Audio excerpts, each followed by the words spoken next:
পড়ে রে।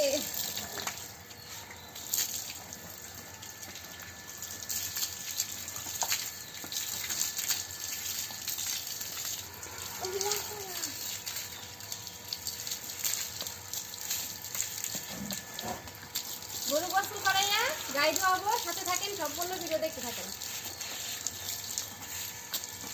আরে এখন নড়াচড়া করলে না মান যা। শোনা শোনা একটু গোল গোল একদমই গোল কথা কথা করতে গোপ হয়েছে গোপ। আসসালামু আলাইকুম, কেমন আছেন বন্ধুরা? আশা করি সবাই ভালো আছেন, আমিও ভালো আছি আলহামদুলিল্লাহ। তো চলে আসলাম দুপুরবেলায় নতুন আর একটি ভিডিও নিয়ে। তো এখন গাই ধুইতেছি, গরমের কারণে দুধ একটু কম হয়ে গেছে, দেখা যাবে কতটুকু দুধ হয়, সাথে থাকুন। আর এই গাই ধোয়ানোর ভিডিও কার কার ভালো লাগে কমেন্ট করে জানাই না। আর ভিডিওটি যদি ভালো লেগে থাকে লাইক করতে ভুলবেন না, আর ভালো না লাগলে দেখতে থাকবেন, আশা করি একদিন ভালো লেগে যাবে।